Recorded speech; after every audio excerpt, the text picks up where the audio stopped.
अस्सलाम वालेकुम everyone, this is your teacher Mariyam. कैसे हैं आप सब? उम्मीद है ठीक होंगे। बिस्मिल्लाहिर्रहमानिर्रहीम। Let's start our topic today. जी, आज हमारा जो टॉपिक है वो क्या है? आज हमने पढ़ना है एक्सोथर्मिक रिएक्शन पानी का। ये पानी बनता कैसे है? ओके, लेट्स सी कैसे बनता पानी। अच्छा, उसमें ना काफ़ी रिएक्शंस हैं। रिएक्शंस का मतलब है कि डेरिवेशन है। डेरिवेशन आप लोगों को पता है, आप लोगों ने केमिस्ट्री फिजिक्स में पढ़ी होगी। तो ये डेरिवेशन है, थोड़ी सी कम्प्लेक्स है लेकिन समझने वाली है। लेट्स सी, बिस्मिल्लाहिर्रहमानिर्रहीम। How water is formed in exothermic reaction. पानी कैसे बनता है और कैसे पानी का बनना एक एक्सोथर्मिक रिएक्शन हम देखते हैं। Examine the reason. Let us examine the reason why the chemical reactions are either exothermic और endothermic. देखते हैं कि chemical reactions होते हैं या तो वो exothermic होते हैं या endothermic होते हैं। जो हम इधर डिस्कस करने वाले देखते हैं ये कौन सा है। A chemical reaction mainly involves a process which involve bond breaking and bond formation. Chemical reaction में ज़्यादातर क्या होता है कि पहले तो बॉन्ड टूटते हैं, ठीक है, बॉन्ड ब्रेकिंग इन्वॉल्व होता है उसमें। फिर क्या होता है, न्यू बॉन्ड्स बनते हैं जिनको हम बॉन्ड फॉर्मेशन कहते हैं। In the following reaction, the chemical bonds between the atoms present in the molecules of H2 and O2 first break to give their atoms. अब सबसे पहले तो क्या होगा, पानी बनेगा कैसे? जाहिर है हवा में ऑक्सीजन और हाइड्रोजन है जो कि डाई एटॉमिक O2 की फॉर्म में एग्जिस्ट कर रहे हैं। वो अपने आप को टूटेंगे, वो अलहदा होंगे, एटम्स के तौर पे एग्जिस्ट करेंगे, फिर नया मॉलिक्यूल बनेगा। ये देखें, यहाँ पे 2H2 गैस है, जी की फॉर्म है, ऑक्सीजन भी गैस है, जी की फॉर्म है। अब यहाँ पे क्या बन रहा है? वाटर। ये इन्होंने कंक्लूजन निकाल दिया, लेकिन वाटर बना कैसे? अब हम वो देखेंगे कि एटम्स टूटे कैसे और वो आपस में रिएक्ट कैसे हुए और फिर उन्होंने पानी कैसे बनाया। देखें, सबसे पहले मॉलिक्यूल था हमारे पास H2। अब इसने टूटना था जाहिर है एटम बनने के लिए, ताकि वो किसी और एटम के साथ रिएक्ट करे और नया मॉलिक्यूल बने। 2H2 मतलब कि कितने एटम्स हैं हाइड्रोजन के? इसमें इस मॉलिक्यूल में 4 एटम्स हैं और वो चारों एटम्स अब टूट के, आप लोग देख सकते हैं एरो बना हुआ है, चारों एटम टूट के अलग-अलग हो गए हैं, 4 hydrogen atoms. In the same way ये एक मॉलिक्यूल ऑक्सीजन का, मॉलिक्यूल मतलब 2 एटम्स ऑक्सीजन के मिक्स में है। अब वो टूट के 2 एटम्स अलग-अलग बन जाएंगे, 2O, ठीक है। These atoms of hydrogen then form bonds with oxygen. अब ये जो 4H एटम्स टूटे हैं हाइड्रोजन के और ये जो 2 ऑक्सीजन के एटम्स टूटे हैं, क्या करेंगे? बॉन्डिंग करेंगे एक दूसरे के साथ। 2 मॉलिक्यूल्स ऑफ गैसियस H2O और क्या बन जाएगा? 2 मॉलिक्यूल्स H2O के। अब ये इसके पीछे बहुत बड़ा रिएक्शन है। इन्होंने ना हमें पहले कंक्लूजन निकाल दिया है, जिस तरह हम मैथ्स में नहीं करते, डेरिवेशन निकालते हैं पूरी। उन्होंने आपको पूरा बंद करके सवाल दिया होता है, आप लोग उसको खोल के लिखते हो। इन द सेम वे उन्होंने बंद करके ये क्वेश्चन दे दिया आपको, अब आपने इसको खोलना है बारी बारी, फैक्टराइजेशन के ज़रिए, क्वाड्रेटिक इक्वेशन के जरिए, मतलब किसी भी इक्वेशन के जरिए जिस तरह हम क्वेश्चन को खोलते हैं, द सेम वे ये क्वेश्चन आपने इसको खोल के सॉल्व करना है। अच्छा देखें, पहले हो गया 4 हाइड्रोजन के एटम्स है, 2 ऑक्सीजन के एटम्स है, कितने वाटर मॉलिक्यूल्स बन रहे हैं? 2, ठीक है। 2 H2O, देखें एक ये वाला 1 एटम ये है वाटर का, एक ये है, तो क्या बना? 2 H2O, ठीक है। अच्छा जी, अब हम आगे चलते हैं, देखते हैं आगे नेक्स्ट क्या हो रहा है। अच्छा देखें, अब जब बॉन्ड ब्रेकिंग हो रही थी, ठीक है, जब बॉन्ड ब्रेकिंग हो रही थी तो कौन कौन सा रिएक्शन उस दौरान हुआ? Breaking of bonds of H2 and O2। जब ये वाले 2 मॉलिक्यूल्स टूटे थे एटम्स बनने के लिए, उन्होंने टूटने के लिए अपने अंदर एनर्जी एब्जॉर्ब की। जब एनर्जी एब्जॉर्ब हो रही है तो क्या हो रहा है? Endothermic process. एंडोथर्मिक क्या होता है? प्लस का साइन, ठीक है। एनर्जी एब्जॉर्ब की उन्होंने अपने आप को तोड़ने के लिए। वेल मेकिंग ऑफ बॉन्ड्स, जब उन्होंने एनर्जी एब्जॉर्ब कर दी, वो नए मॉलिक्यूल बन गया, ठीक है। 2 एटम्स के हाइड्रोजन ऑक्सीजन के एटम मिलकर नया मॉलिक्यूल बन गया, OH वाला जब बना तो एनर्जी एवॉल्व हुई, क्योंकि जो एनर्जी उन्होंने इस्तेमाल की थी टूटने के लिए, वो एनर्जी जब वो बन गए तो उन्हें रिलीज करती, वो होता है एक्सोथर्मिक रिएक्शन, माइनस का साइन, ठीक है। एक्सोथर्मिक माइनस मतलब कि हीट एनर्जी रिलीज हो रही है, एंडोथर्मिक प्लस मतलब कि हीट एनर्जी एब्जॉर्ब हो रही है। In this reaction weaker bonds are broken. इसमें क्या हो रहा है? वीकर बॉन्ड्स टूट गए, जैसे कि हाइड्रोजन का टूटा, IE होता है, इट इज़ जैसे कि हाइड्रोजन।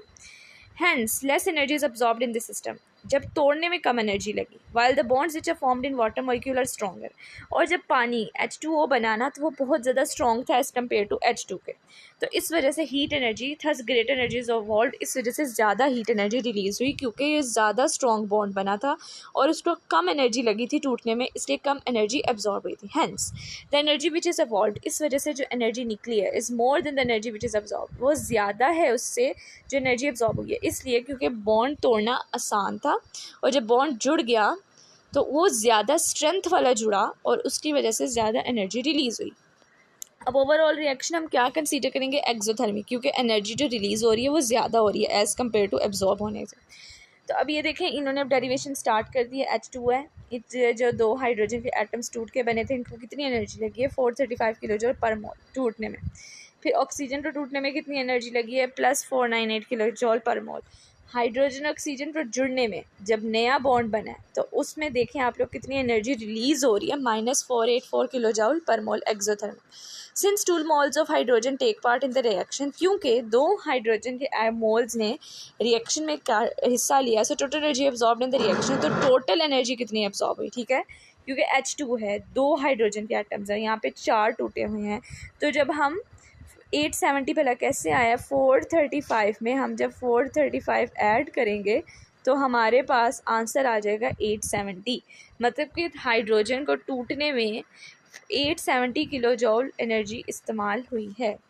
ओके, आई होप्स आप लोग यहाँ से थोड़ी बहुत समझ आ रही। आई नो ये मुश्किल है, पर थोड़ा सा ध्यान से समझना पड़ेगा तो समझ आएगी। देखें, एक 2H बनने में, सिर्फ 2H बनने में इतनी एनर्जी लग रही है, तो जब 4H बनने में कितनी एनर्जी लगेगी, जब 435 में 435 ऐड आएगा तो 870 kilo joule per mole. In the same way oxygen के टूटने में कितनी एनर्जी लगी, एक ही ऑक्सीजन का एटम इस्तेमाल करना है, ठीक है, तो फिर बस उतनी ही एनर्जी हमने लिख दी 498 किलो जूल पर मोल। अब जिस तरह जबरा में ऐड होता है इस तरह सेम वे इसमें ऐड होगा, तो ये 870 में 498 ऐड हुआ तो 1368 किलो जूल पर मोल टोटल एनर्जी इस्तेमाल हुई। मतलब उन्होंने अंदर एब्जॉर्ब की, इस्तेमाल हुई अपने आप को तोड़ने के लिए। जब 2H2 वैसे का वैसे आ गया, ऑक्सीजन भी आ गया, और यहाँ पे रिएक्शन 4H + 2O आ गया, मतलब कि यहाँ पे जो एटम्स मॉलिक्यूल्स थे वो टूट के यहाँ पे एटम्स बन गए, ठीक है, इस वाली साइड पे वो एटम्स बन गए। अब नेक्स्ट देखते हैं। It means 1368 kilo joule energy is absorb. इसका क्या मतलब है, 1368 किलो जूल एनर्जी इस्तेमाल हुई है when 2 moles of hydrogen and 1 mole of oxygen breaks. जब 2 मोल्स हाइड्रोजन के टूटी और 1 मोल ऑक्सीजन का टूटा तो 1368 kilo joule per mole energy absorb हुई बॉन्ड तोड़ने में। Their bonds to convert themselves into atoms, और वो किस में बदल गए, एटम्स में। अच्छा, ये जो है पैराग्राफ, ये आप लोगों का MCQs पे लिया है कि बॉन्ड डिसोसिएशन कितनी एनर्जी लगी हाइड्रोजन को टूटने में 435 किलो जूल पर मोल, ऑक्सीजन को टूटने में कितनी एनर्जी लगी 498 किलो जूल पर मोल, और जब नया बॉन्ड बना OH बॉन्ड बना तो उसको बनने में कितनी एनर्जी रिलीज हुई 484 किलो जूल पर मोल, ठीक है।